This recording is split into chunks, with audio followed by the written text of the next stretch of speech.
Chers internautateurs et internautatrices, bienvenue dans cette Trick TV somme toute particulière puisque nous allons tenter d'entrer dans la légende, en tout cas de nous péter la gueule pour devenir légendaire grâce à Tâche-Calar, un jeu que j'ai là entre les mains. Et c'est un jeu avec un petit logo yellow, ce qui explique la présence de Monsieur Gabriel à mes côtés. Comment vas-tu bien, Gabriel? Bien, et toi? Bon, ça va plutôt pas mal, cet hiver un peu…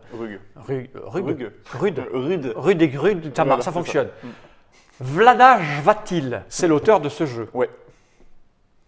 2 à 4 joueurs, 13 ans minimum, 30 minutes la partie. Tout à fait.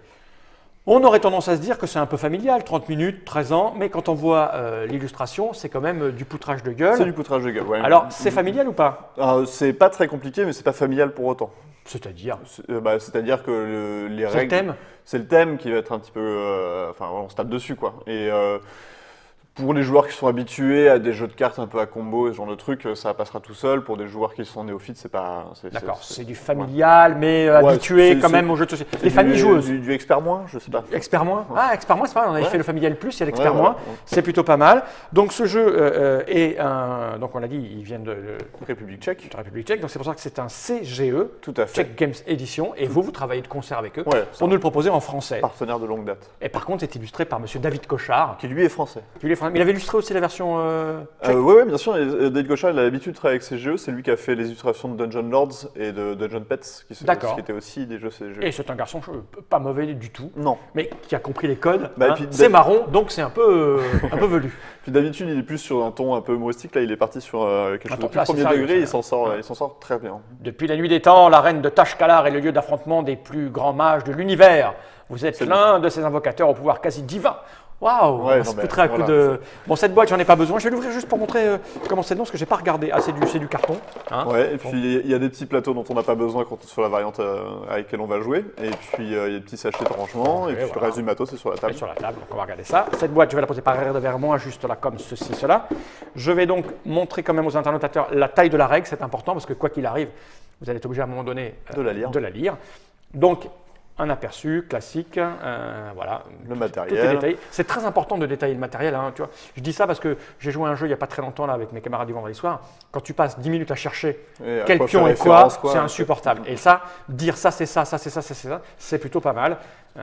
Et ça commence à devenir un standard. Hein. Donc voilà, il y a du texte. Oui. Voilà, c'est le côté expert. Après, il y a 4 modes de jeu. Donc les règles de base en soi, c'est pas extrêmement dense, c'est pas extrêmement compliqué, mais par contre, il y a le détail, c'est là d'ailleurs, du comment on joue quand on joue à 2, comment on joue quand on joue à 3, comment on joue sur tel mode de jeu, quand on joue à 4. D'accord. Ok, donc c'est un petit kit et on en fait ce qu'on en veut en lisant les parties. D'accord, voilà. Et il y a des règles complètes. Ça, c'est les règles. Voilà, les règles du jeu, elles sont là. Ah, ça, c'est les vraies règles du jeu, en fait. C'est-à-dire que là, tu as toutes les règles dans le livret qui est détaillé. À son dessin, sans rien, de manière extrêmement rude comme l'hiver. Si tu as déjà lu le livret de règles et que tu as besoin de te rappeler d'un point de règle ou tu es en train d'expliquer, tu prends ça et tu as tout ce qu'il te faut. C'est pas mal, ça. Avec le code couleur qui est lié aux différents modes de jeu. C'est-à-dire que si tu joues, là, on va jouer en mode duel ancestral, qui est le mode vert. Donc, j'ai besoin que de lire les paragraphes qui sont sans fond, parce que ça, c'est commun à tout le monde, et les paragraphes en vert pour le reste. Et donc, je vais lire les modes. Hein. Il y a le duel ancestral. C'est ce qu'on va faire. Voilà, non, mais c'est ancestral, pour les vieux, quoi. Ouais. Il y a le match à mort. Ouais. Hein, ça, c'est la mêlée à mort. Ouais, c'est quand on est plusieurs. Voilà, match à mort, on est 2. Mêlée, c'est bien. Et le jeu par équipe. Oui. Ok. On se joue. Mais pas à mort. Non, pas à mort, pas nécessairement. On peut taper, non. mais c'est pas le but du jeu. Bon, ces règles, je te les laisse, j'en ai pas besoin, puisque tu es là, et je vais te demander donc, Gabriel, comment cela fonctionne-t-il donc, s'il te plaît? Eh bien, je vais t'expliquer, ça tombe bien. Ouais. Le principe, c'est donc qu'on a cette arène qui est ici, sur laquelle on va invoquer des créatures. Donc on va mettre des petits pions comme ça, qui sont sur le plateau, qui vont nous servir à gagner des points et à faire plein de choses. On joue dans le mode duel ancestral, pas match à mort, et donc le but du jeu, ça va être d'être le premier à avoir 9 points de victoire. Okay. Pour avoir des points de victoire, il y a 2 moyens. Ici, tu as 3 objectifs qui sont disponibles et on connaît à l'avance celui qui remplacera le prochain. Dès que, à la fin de ton tour de jeu, tu as réussi à faire un de ces objectifs-là, tu vas le gagner, tu vas le placer devant toi et tu auras gagné le nombre de points qui est indiqué ici. Attends, j'ai une caméra qui est là. Donc je gagne 3 points. Cet exemple-là, il rapporte 3 points. Les cases de 2 coins opposés du plateau sont connectées par une chaîne composée de vos pièces. Ah, en fait, c'est un jeu abstrait, mais camouflé avec de la… Après, tu as des objectifs qui sont des objectifs où il faut encercler les pièces ennemies, tu as des objectifs où il faut tuer des pièces ennemies, des objectifs où il faut être sur certaines cases très précises du plateau. Il y a plusieurs types d'objectifs. Et donc voilà, là on a 3, 2 et 1 point par exemple. Donc et tu m'as dit on arrête à combien? On arrête dès qu'un joueur a 9 points. D'accord, c'est pas les très Dès qu'un joueur a 9 points, les deux joueurs vont encore jouer une fois. Donc si par exemple c'est moi qui ai 9 points en premier, tu joues ou je rejoue. Et après on regarde qui est-ce qui a gagné. Même si je suis redescendu en dessous de 9 parce qu'il y a moyen de faire perdre des points, la partie sera quand même terminée. D'accord. L'autre moyen de faire des points, ça va être d'invoquer des créatures légendaires. Il y a 3 types de créatures. Il y a les communes, donc ça c'est le pion de base. Si tu le retournes, ça devient un pion héroïque. Et ça, c'est un pion légendaire. Les créatures, en fait, elles vont pouvoir être promues, c'est-à-dire qu'une pièce commune, elle va pouvoir passer en héroïque, et on va pouvoir invoquer des légendaires directement, et il y a parfois moyen d'augmenter une héroïque en légendaire. Une créature légendaire, ça rapporte un point. D'accord, ok. Voilà. Donc dès que j'ai 9 points, en cumulant toutes mes créatures légendaires et tous mes objectifs, ça met fin, ça met en place les 2 derniers tours de jeu. Comment ça se joue en pratique? On va avoir en main, en début de la partie, des cartes. On va avoir chacun un deck. Il y a 4 armées différentes. Ah, mais je vais prendre les verts, moi. Tout à fait, donc t'es les elfes. Ah non, ça c'est super. Je veux dire, il va falloir faire quelque chose, d'accord? Il serait bon que les verts soient en général des nains. Oui, mais on l'a fait sur le roi des nains, les nains sont en vert. Alors il y a des nains là ou pas? Non, il n'y a pas de nains. Non, il y a les barbares, il y a les elfes et il y a 2 équipes d'humains. Je vais peut-être prendre les barbares parce que jouer les elfes, ça me... Ouais, Ils sont bien les elfes? Les elfes sont pas mal du tout. Ouais. Alors je vais prendre les elfes. Mais c'est assez équilibré quand même. Hein. Enfin, donc, de toute façon, il y a pas je vais prendre les elfes, allez, allons-y. Ok, ça te va bien. Je suis de bonne humeur. Honnêtement. Ouais. C'est la barbe. C'est ça, la barbe elfe. Donc on va avoir chacun une équipe, les decks sont différents, il y a 3 decks différents en fait, parce que le deck rouge et le deck bleu sont les mêmes, avec 2 couleurs différentes, l'objectif étant de pouvoir se battre avec exactement les mêmes cartes, et donc on est, on joue sur les mêmes choses. Moi je vais jouer les rouges, tiens, justement. D'accord. Et donc on va commencer la partie avec notre petit deck qu'on va mélanger, et ça va nous faire notre pioche. On va avoir également des créatures légendaires en main. Donc les créatures légendaires, ça ressemble à ça. Voilà, tu peux en montrer quelques-unes si tu veux. Ah oui, elles sont légendaires parce qu'il y a plein de textes partout et des dessins. Oui, elles sont plus compliquées à jouer, elles sont plus la classe et elles font plein d'effets. Et chaque créature légendaire que tu as placée sur le plateau rapporte un point, mais j'y viendrai comment on fait pour les placer sur le plateau.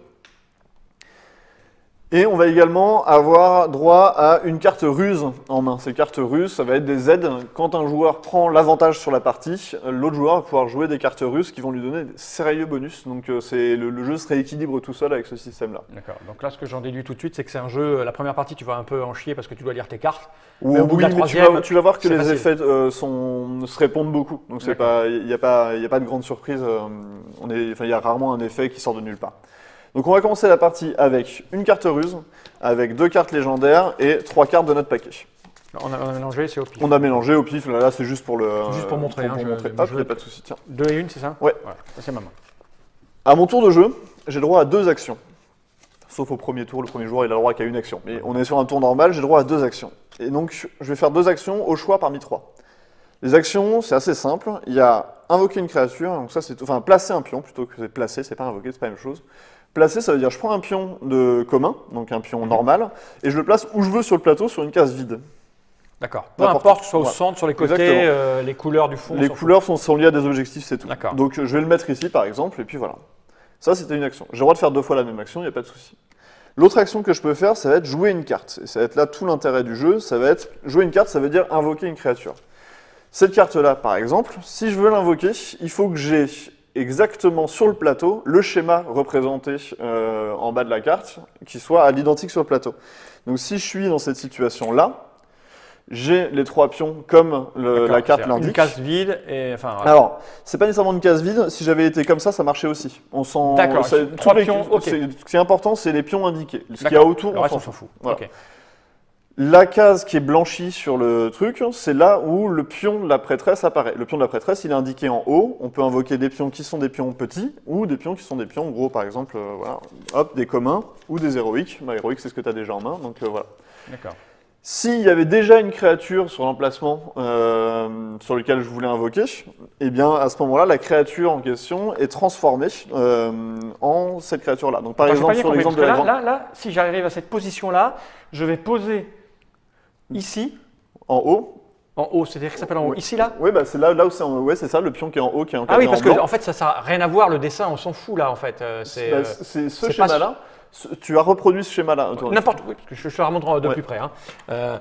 C'est parce que quand tu dis c'est en haut, ça veut dire. Ben, c'est ce schéma-là. Alors après, le schéma, tu le reproduis comme tu veux. Donc là, on est sur un schéma symétrique, donc ça n'a pas beaucoup d'intérêt. Mais si je te montre celle-ci, par exemple, ou celle-là, Voilà, c'est ce que je voulais dire, parce que celle-là, elle me perturbait, parce qu'en fait, j'avais l'impression que tu remplaçais ce jeton par l'autre. C'est exactement ce que tu fais. Tu as deux options, tu as deux types de cartes. Tu as les cartes comme celle-ci, où effectivement tu remplaces un pion par un autre. Donc là, le pion commun va devenir un pion héroïque. Ah non, pas en haut, c'est c'est en haut sur ce schéma-là, en fait. C'est le même schéma. Mais si tu veux, je le fais en plus simple. Hop, comme ça. Non, mais oui, parce que tu me disais en haut, je crois que c'était en haut du plateau. En haut du schéma. En haut du schéma, voilà, c'est ça. Et donc je le transforme en pion héroïque.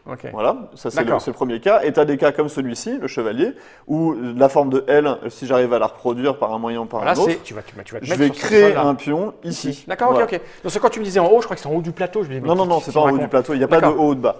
Tous les schémas, tu peux les reproduire comme tu veux sur le plateau, en symétrie, à l'envers. Enfin voilà, si mon L il était comme ça marchait aussi. Et à ce moment-là, je l'invoquais là, du moment que ça marche. Mais il n'y a pas besoin que ce soit une représentation exacte à l'identique ici. Il faut juste que ce soit la même forme. Voilà. Et ça peut être en miroir. La question con. Excuse-moi. Eh ben, tu peux pas le faire. Voilà, c'est ça où je veux en venir. Tu es ici, tu as reproduit ta truc, elle est là, mais là tu peux pas. Non, tu peux pas. On est d'accord. Si tu peux pas, tu peux pas.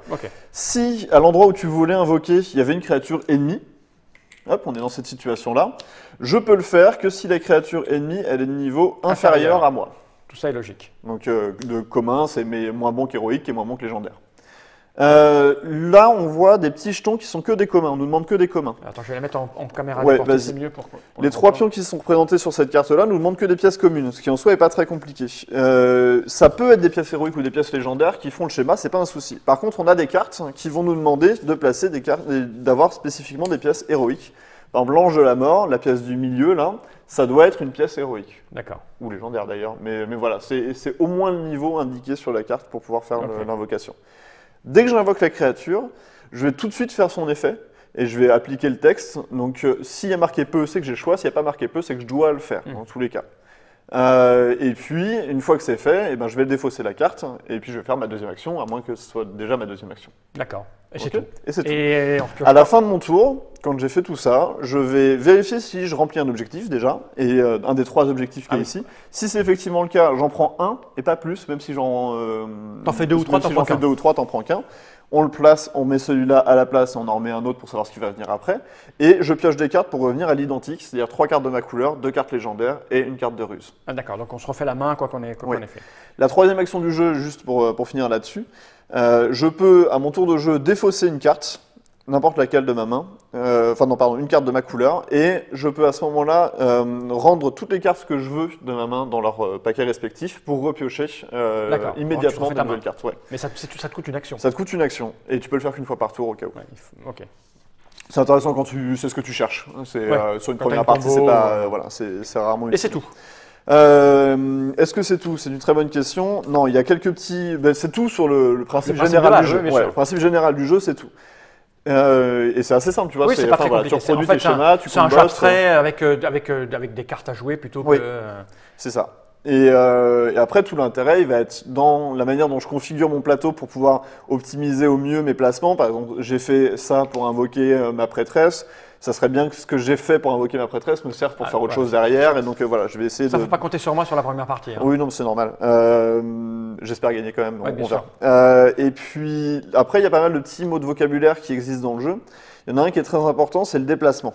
Si je reprends le chevalier tout à l'heure, il me semble qu'il implique du déplacement. Le chevalier, quand je l'invoque, il peut effectuer jusqu'à 3 déplacements de combat. C'est ce qui est écrit. Il y a 2 types de déplacements. Il y a déplacement standard, normal, et il y a des déplacements de combat. Un déplacement, ça veut dire que je vais prendre une pièce et je vais l'amener sur une case adjacente, y compris en diagonale. Donc je vais, par exemple, déplacer cette pièce-là ici. D'accord. Donc là, c'est spécifiquement le chevalier. Donc je reprends ma configuration. J'étais comme ça, j'ai joué mon chevalier, donc il arrive ici. Et c'est lui qui peut faire jusqu'à 3 déplacements. Le déplacement est d'une des actions que tu peux faire pendant le... Non, ça c'est l'effet de ta carte. C'est l'effet de ta carte. Il n'y a que la carte qui permet de faire des déplacements. Déplacement standard, ça veut dire que j'ai le droit d'aller sur n'importe quelle case ou sur des cases ennemies qui sont vides ou sur des cases ennemies qui sont de rang inférieur à moi. D'accord. Alors qu'avec un déplacement de combat, je peux aller sur une case de même valeur que moi. D'accord. Mais pas plus. Et en fait, tu lui pètes la gueule. Oui, tu l'enlèves du jeu, tout simplement. Okay. Donc si je suis dans cette situation-là et que je veux faire 3 déplacements de combat, je peux faire ça, ça. Et oui, tu peux nettoyer. D'accord, c'est Léon. Oui. Donc là, ils nous disent qu'il y a des petites contraintes sur chaque carte, il suffit de les lire, et puis il n'y a rien de bien compliqué.